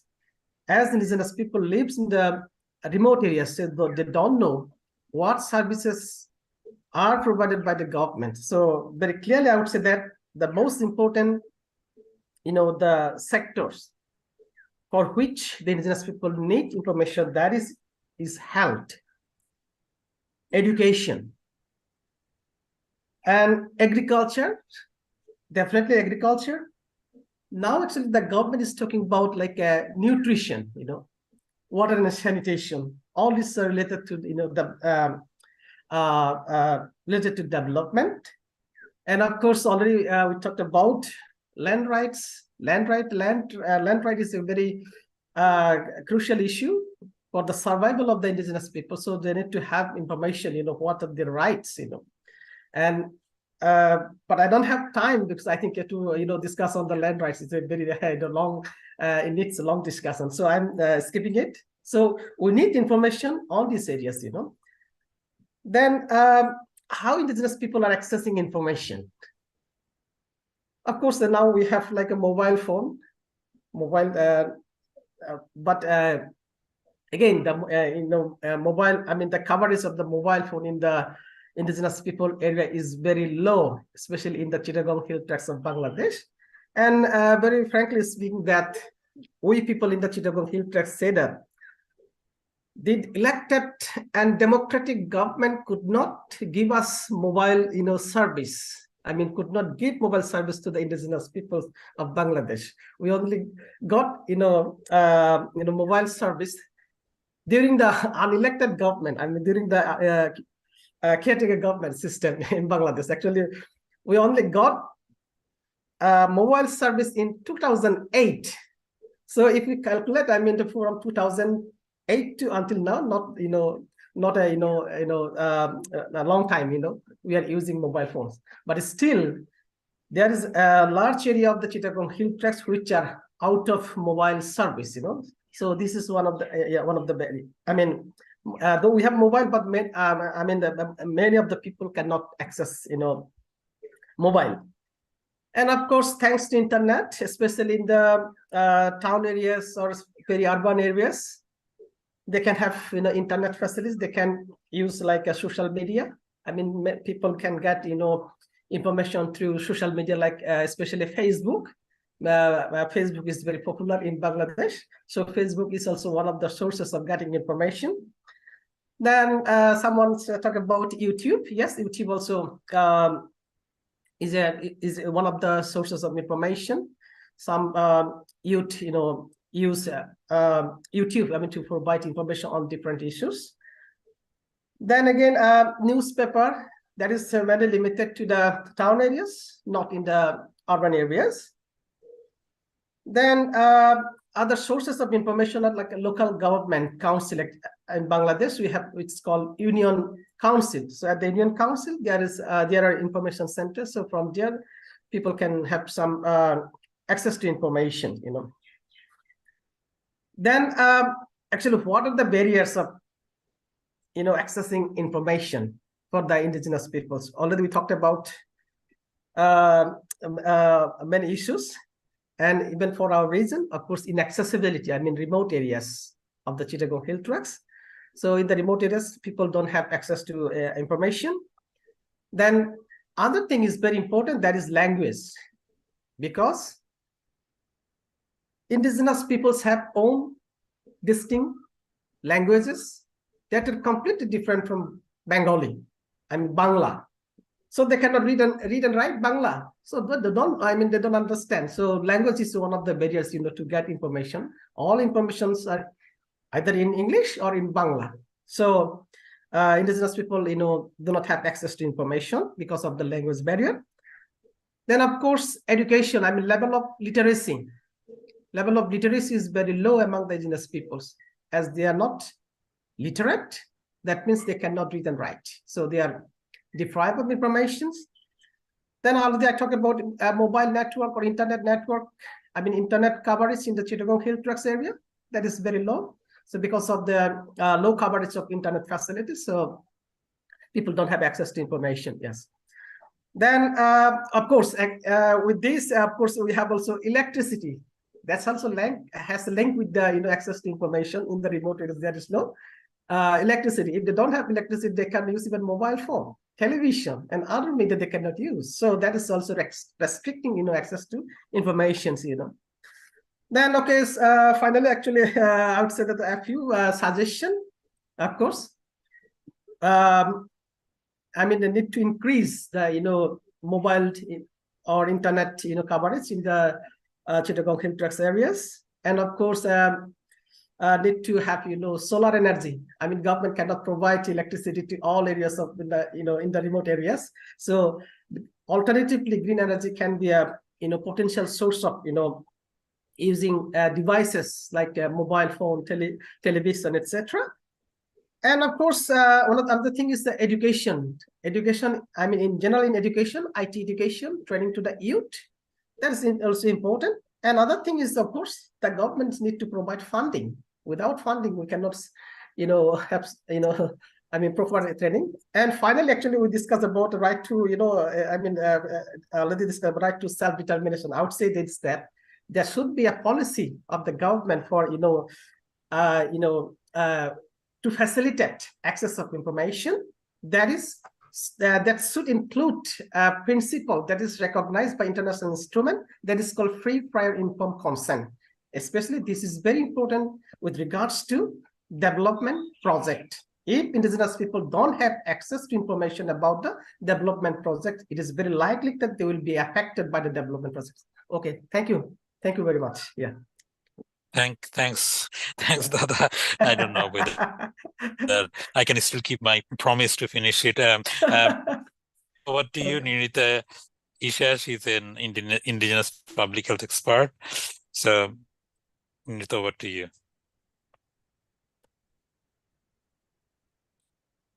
Nita, are you still there? Yes, Bhaiya. Thank you. Thank you for giving me time. I think actually all the speakers talk about most of the things. So I thought I want to speak on health issues regarding our Chittagong Hill Tracts. So I think Ashokda also told about health issues that we need things. Actually, I want to more focus on rural areas in Chittagong Hill Tracts. That is one of the major health issue. I think that is the water scarcity in our in our hilly areas, especially in Bandarban and Rangamati. So I want to share just my experience working with these communities, that is Mro, Tonchonga and Kumi communities. So I went to visit their villages and found that they have very much different landscape. That's why they have water crisis, but this is different way for they have different way to solve the water crisis, and also the Tonchonga and Kumi communities. So regarding that things, I think when we give or government or non-government funding for development, they should keep that mind that local communities, that is indigenous communities, they have cultural values, and the geographical locations different, so they should think about their needs. So not especially one just one policy and you can go there, give some things. That's not the issue. They should keep in mind how they manage. They can manage by their self. So maybe they are not literate like us, but they can solve their problem by their self. So we should trust their management system, and we can't support them to solve their problems. So I think we need to keep in that mind. And another thing is that is the information or networking in that areas. It's actually what Ashokda says, that actually they don't actually have electricity. Then how can they get the ICT or this technology? They can't use this technology. So out of that things, mostly urban areas, they can use this internet technology, but however in the rural areas especially, they don't access the information through this. They get the information through the Upazila chairman or members. So I think we need to manage through that way. Yeah, I think I should. Thanks. Thank you. Yeah, I think both you and Ashok indicated that sort of ecosystem we need even before talking about ICT. That's not there for indigenous communities. I think I would go to our next last two speakers, and extremely sorry that I couldn't finish it during the allocated time. So Duke, over to you. Duke is working at Jagonari as the Director, Resource Mobilization and Communication in the coastal area. Duke, 2 minutes.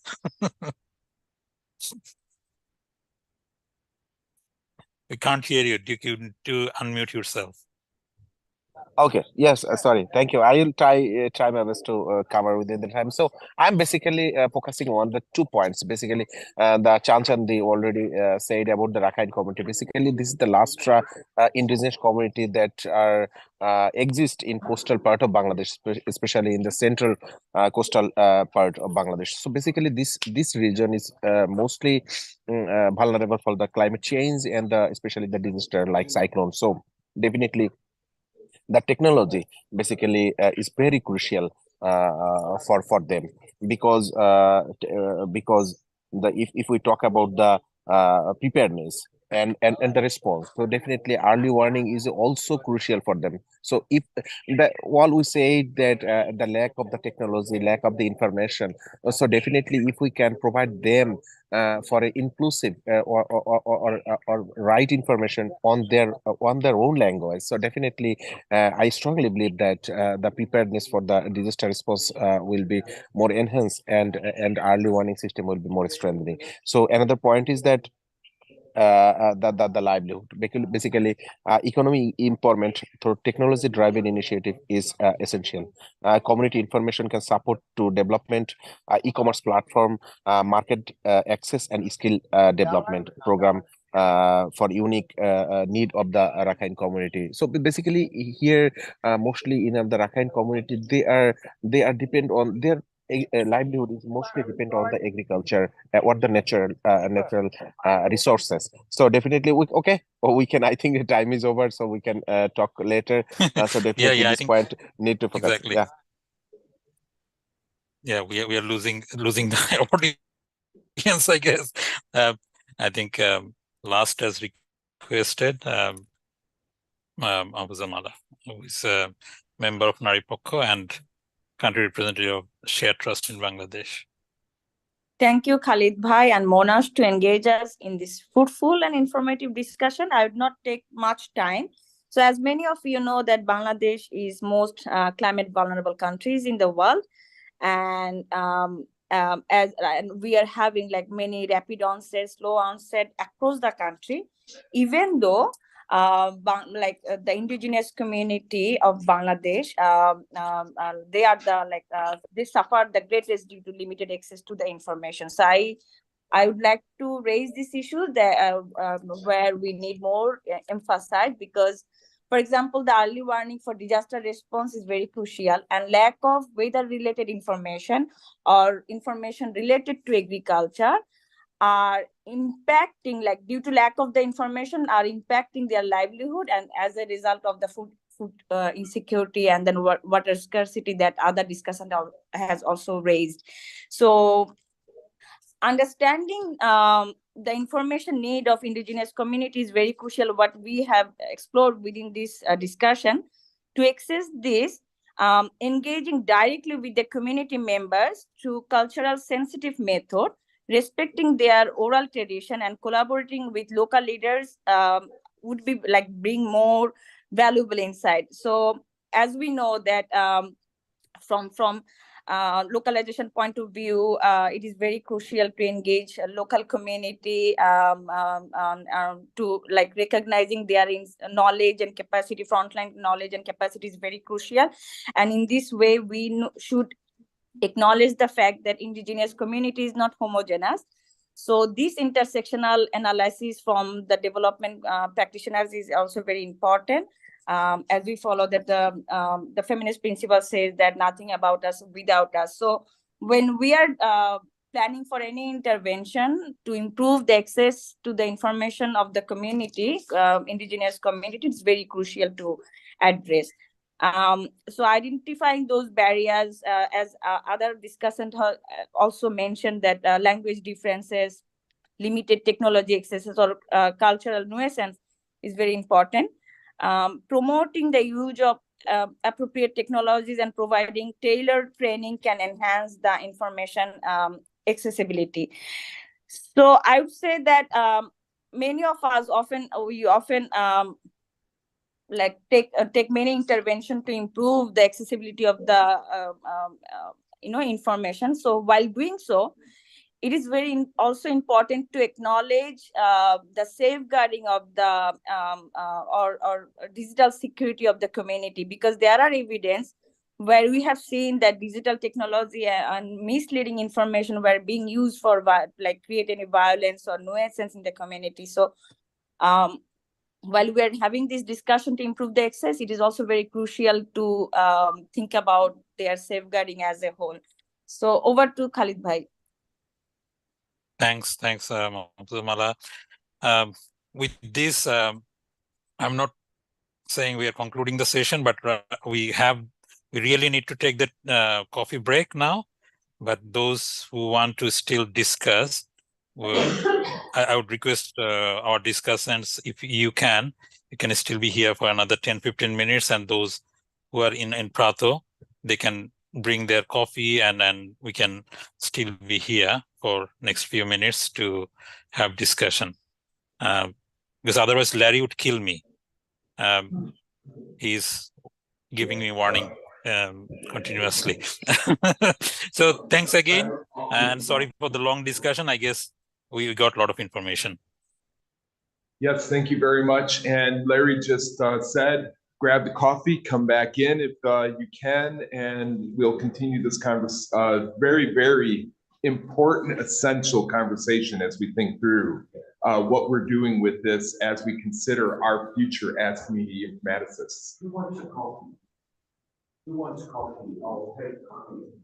Well, we can take just a minute break to stretch, walk out, grab the coffee, and we'll be right back. Yeah, sure. Some may need some restroom breaks as well. And platform. Yeah. Anik bhai, you wanted to say something.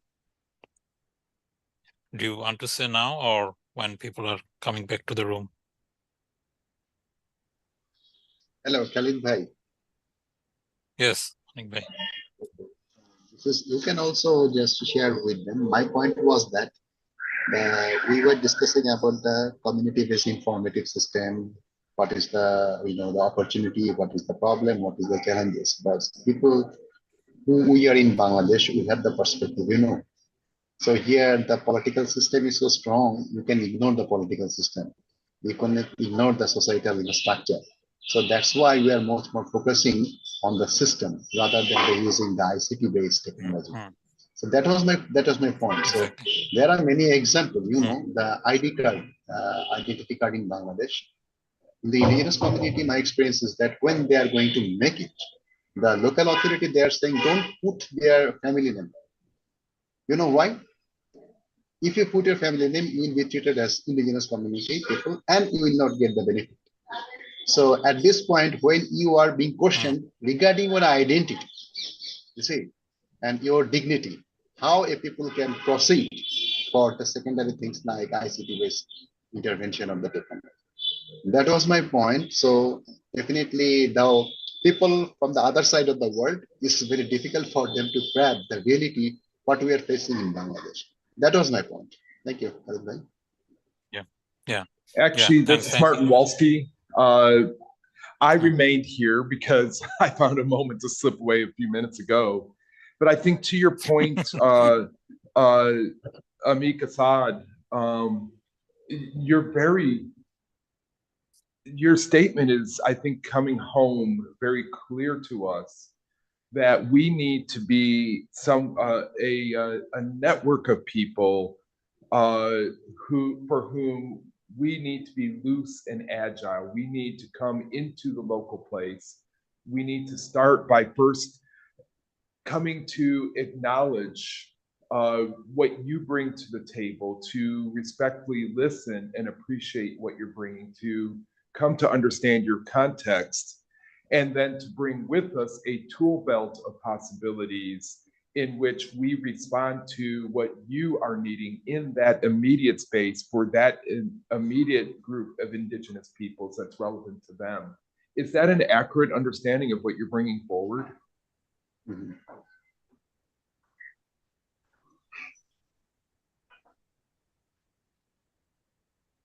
Anik, have you heard what Martin just said? Yeah, but the last word I could not get it because the internet interruption. Can you just repeat it for me? That we need to come into the place prepared to work with you based on the knowledge, the expertise that you have present, and to make our response, our contribution relevant to your context, instead of trying to bring our first understandings to demand on you. We need to first listen to you, to work with you, to acknowledge what you bring to this, and then be present to what you need in a way that's very flexible and agile to your needs. Would that be accurate? Exactly, definitely. And definitely will be happy, the presenter in Bangladesh, if we get you people hearing, and then you will understand the context, the culture, the politics, and social fabrics in Bangladesh, particularly for the Adivashi, whatever it is, the plainland Adivashi, indigenous community people, or the hill tracts indigenous community. They, all of them are facing the similar problem, the constitutional denial of the constitutional rights and the political rights. And they are totally excluded from all the amenities, that means in development journey from Bangladesh, the national government. And even you see the political representative, even from their own locality, they are not coming from that community. They're coming from the mainstream Bengali community, who are not the rightly representing the needs of this community. Until unless the representation of the local community or the member of the parliaments are coming from those community, this political situation will not improve. And if this political situation is not improved, they are not going to get the other facilities, facilities like the ICT or other things. So you have to come, you have to realize, and you have to see and observe what exactly going on with the indigenous community, people's rights over in Bangladesh. Thank you. Thank you very much. And Martin, that's why. So Martin, just to add to that, like that's why some of us, we are quite reluctant, even if we are working for Faculty of IT, we don't want to talk so much about IT, rather an information ecosystem. So many things we discussed today. It's about the politics, the society, how indigenous people are seen by the media. So straight away working on digital solutions, it doesn't mean much for them. But it's quite difficult to promote those ideas of information ecosystem in a faculty where people are so much oriented towards technology. Can I ask something here? Hi, everybody. It's Mauro. Yes, Mauro. Thank you so much. It has been really important, I think, this panel this morning. But I don't want to sound too provocative, but it's a question that I really have, and I have also in the class with my student when I start talking about indigenous knowledge. And that, I mean, it's also an emerging field in social psychology. Here we are discussing a lot, also in terms of future, in terms of position statement, what is the goal and how to develop community informatics as research, as practice, etc.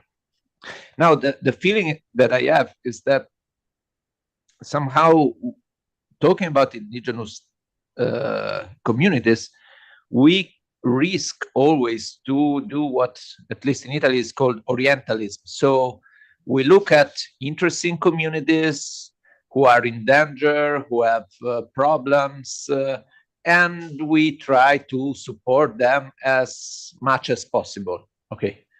And as many of you were saying, and I totally agree, that the goal is to engage, respect, and listen, etc., etc.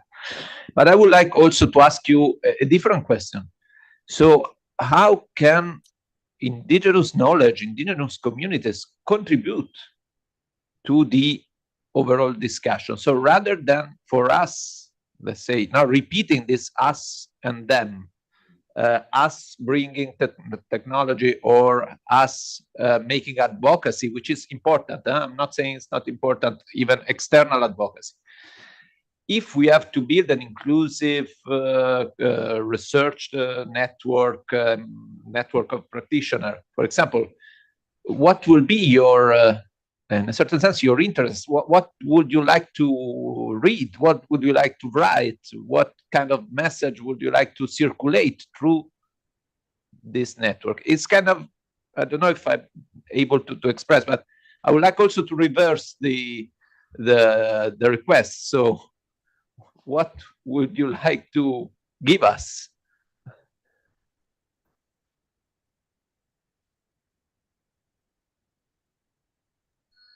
I think maybe if any of our indigenous participant, maybe Chandra, if you are there, I think you have heard what Mauro just said. Yeah. Yeah, I was actually responding to Aldo that, I was thanking him for understanding our position in regards to what kind of information or knowledge we want to expose to the world or share with the world. Because we always have this fear that, because that is the reality, that how indigenous people's data and knowledge is misused by the mainstream community. And with this social media and all, it's increasing. And sometimes there's we always debate on this good data, bad data, or the right way to bringing the data to the world. So it is important to take consent from the indigenous community when non-indigenous communities, even I would say being activist, even indigenous individual, if they utilize or use in their studies or anywhere any indigenous collective knowledge or collective data, collective information, it is important that they take consent from the community, from that particular community. Yes, there's a lot that indigenous community can contribute or provide solution to the global issues, to the global problems that we are facing now. For that, actually, we need to waive a trust relationship between the indigenous peoples and the government, indigenous peoples and with the policy makers, indigenous peoples and the donors, indigenous peoples and with the larger community, the world community we have. So for that, if you have noticed that we need a strong mechanism where indigenous people's strong position is acknowledged, and their knowledge, whatever we have, in our traditional practices, it is important that it is acknowledged, recognized the way we want to recognize our knowledge, our identity, our existence, or whatever we have, because that is the beauty of diversity, right? We are claiming every time that Bangladesh is a diverse country, beautiful country. That's the essence of beauty that we have throughout the world, not just in Bangladesh but throughout the world. So it's important that we have that trust relationship among us with all the parties, where indigenous peoples, whenever come up with this sharing environment, because that's what we have, this collective essence or collective ownership that we have in the indigenous people's culture, right? The practice that we have. We also want to introduce this collective ownership, collective sharing, or collective practice to the world, because we never had this individual ownership or individual enjoying the rights individually in our culture. But with the global influence, with the influence from the mainstream community, now it is also conflicting our minds, especially our indigenous young people's minds. That's where we need to decolonize our mind first, and come up with a concrete solution that will help us all, not just indigenous communities, but the whole world community. Yeah. Khalid bhai, over to you. Yeah. I was writing in the chat. I think that was kind of, so I was telling Mauro, like, the question is whether we are ready to accept what indigenous communities can offer. I feel that they can offer, but maybe we are not ready to offer that or take that offer, reestablish that connection to the nature, many other things, So, and I think Chandradi, you are just saying that, but I think Aldo, you also have a question or a point. Yeah, thanks, Chandler, for elaborating on that. I think this also relates very much to what we were talking about yesterday in the vision discussion. Issues on the one hand, you have the globalization, the global view. On the other hand, you have the very local and situated view, this localization.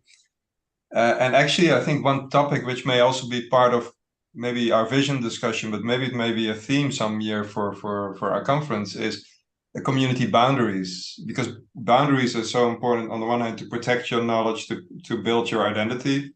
On the other hand, you want to be part of a global community. So these boundaries need to be kind of semi-permeable.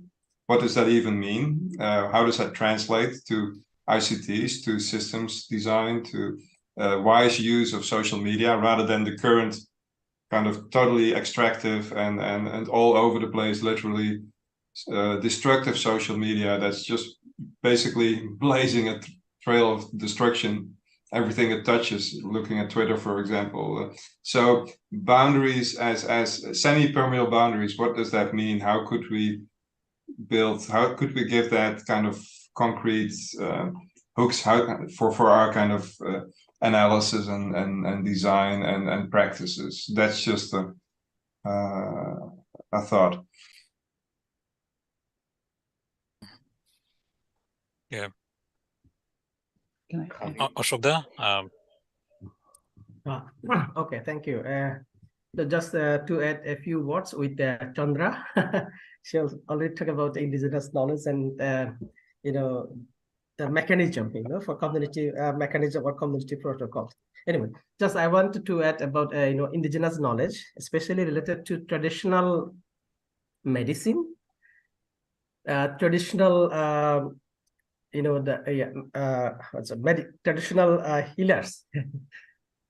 I mean, they don't want to disclose their information because the information related to traditional medicine is very sacred to them.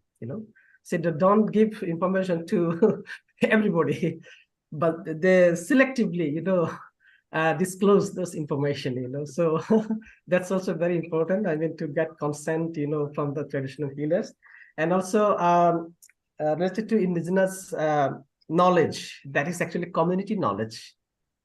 But if we talk about intellectual property rights usually deal with the private or personal rights, not the collective rights. That's the important thing, that indigenous peoples believe in collective right, not the individual rights. So I mean, the conflicts actually arise from this concept. In Bangladesh, if we say, Bangladesh constitution provides recognition to private rights, not the community or collective rights.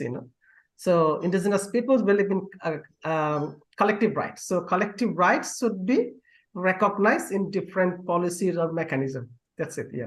Thank you. Thanks, Ashokda.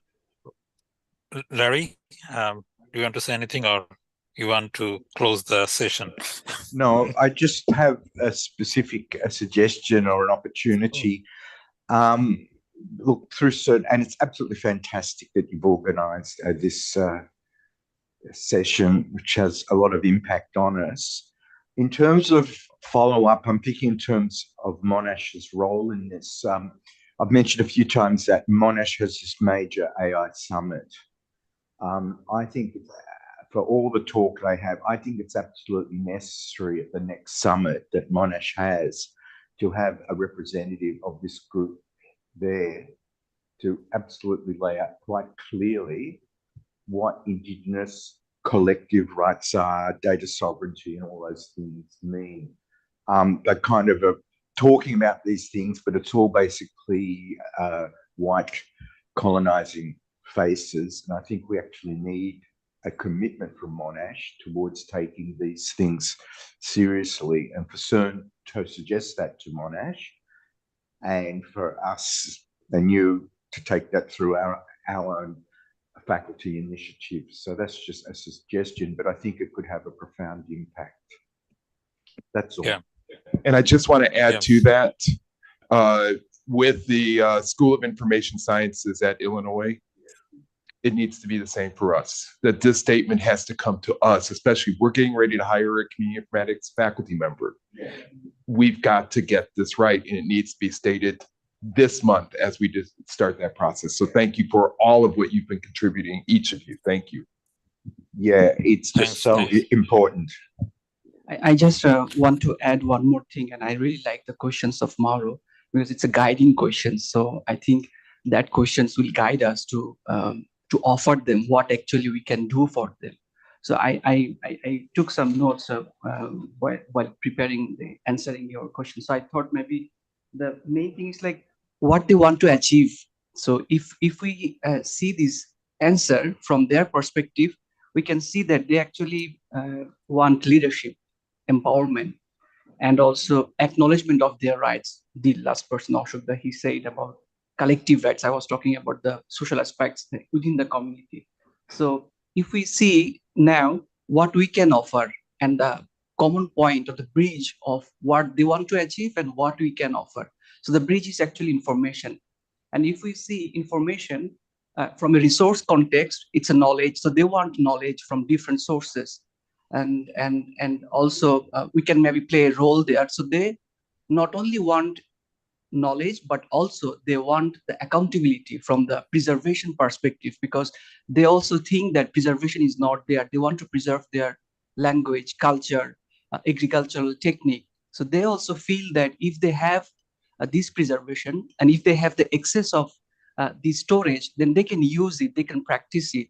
So we, I think, have this kind of expertise also from the information science people, because a lot of other people work on record keeping. Yesterday, day before yesterday, we already heard about one community archive. So that is another, I think, source or areas where we can collaborate with them, we can ask their opinion and voice. And also another important thing I have realized, the commonality.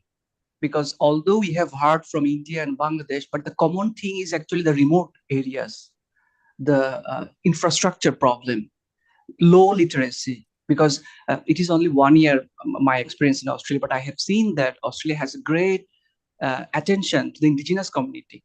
Why? Because of their low literacy, low information and digital literacy, and their reportness with the mainstream community. And they feel the importance. So when someone actually feel the importance or urge from inside, and if it comes from the institution, country perspective, then you can see effort actually it's a bigger one.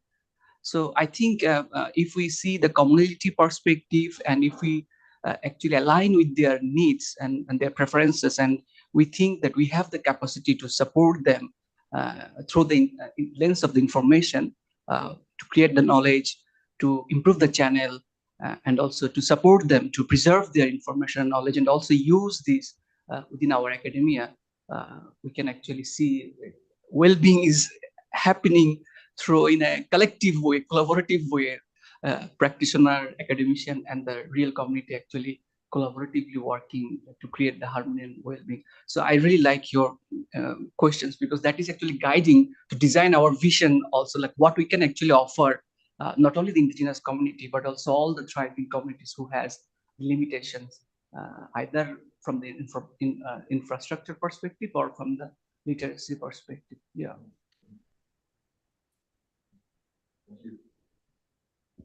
Thanks, Joy.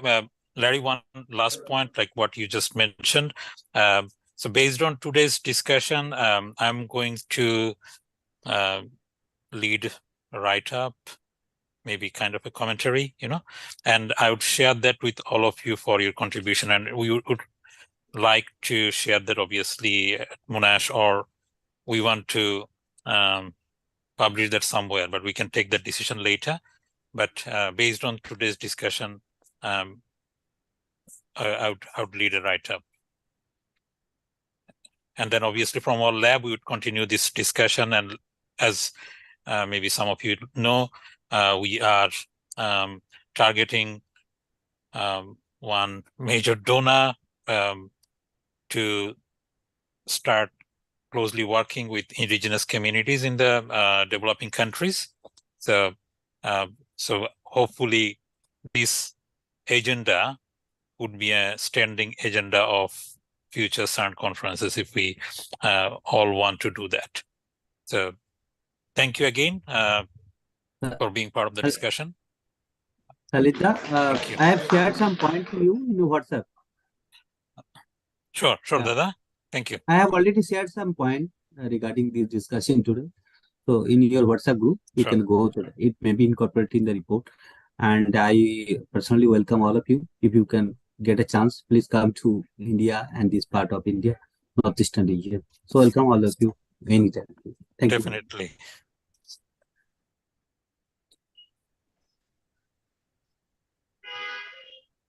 Thank you to everyone, and I'll turn it over to Mauro. It's becoming more and more complicated to to do this wrap up. What can I say? This has been really 2 intense days, only 2.5. And now let's say we have about 1 hour, and in my opinion, it's really also especially after this session. I would like all of us to try to reason on, first of all, how we can kind of summarize all the different themes that have been thrown on the table.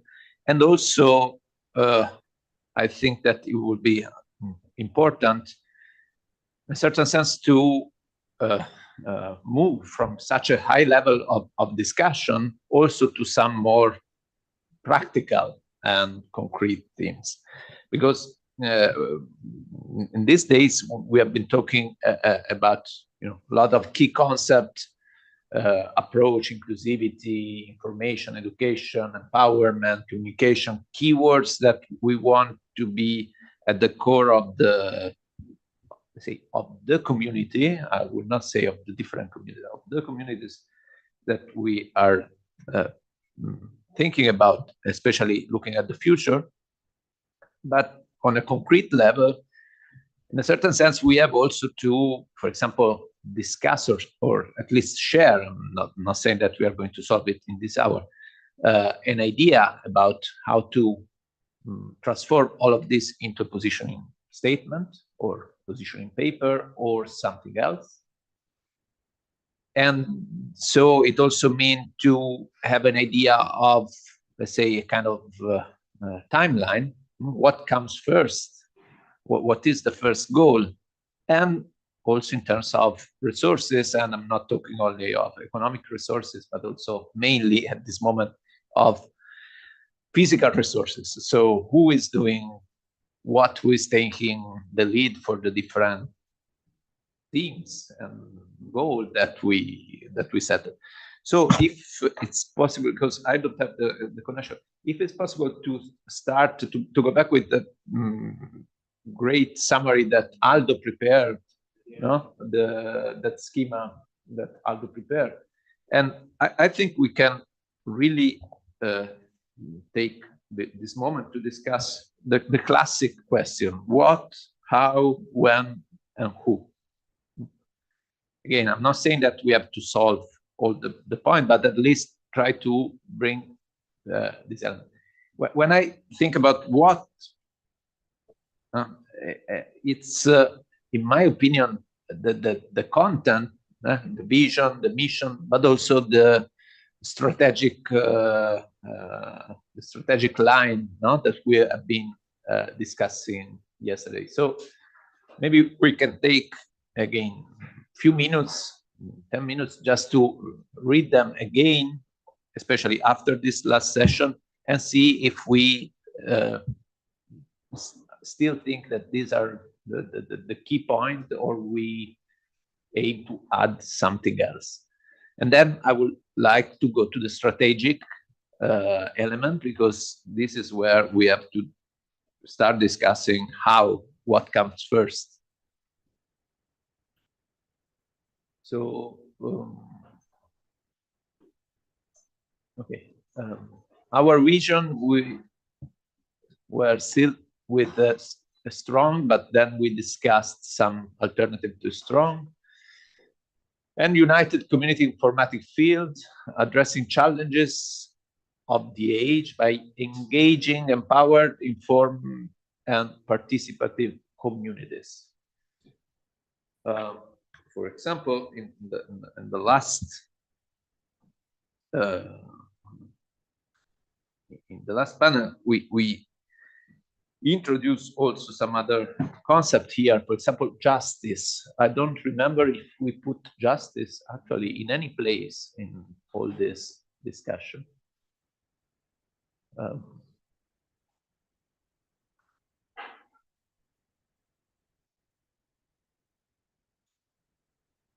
And also this idea of collective ownership of the data.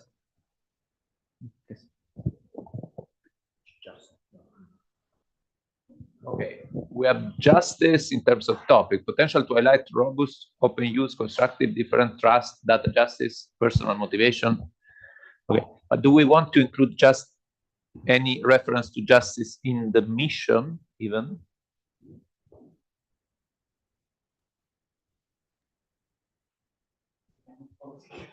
No, okay, we are not making the UN, but.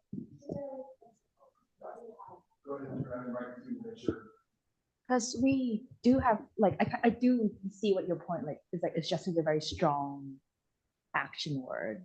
But at the same time, we are talking about empowering and we are talking about representing. And in that is a social justice lens, especially for, like, even for this morning, we talk about Indigenous communities. So I feel like I'm not saying that we have to use justice, but I feel like it is not so much as political or as dangerous. And I feel like we should consider it at least. I actually think part of that too is when we use justice, we can leave it for the purposes of a mission and vision statement. We need a general enough space that we can navigate the difficult waters in different ways. When I think about justice, I increasingly think how I have to take this from an approach of power and counterpower, and how even counterpower is countered by those with power. And it becomes very complex and very political. Justice gives me a safe starting point. Would that seem like a defendable way of thinking about this to you? At the same time, I think that we have to define ourselves also, because I found that justice was not being used by the police, because they want for ensuring right directly what in the community or whoever they are really actively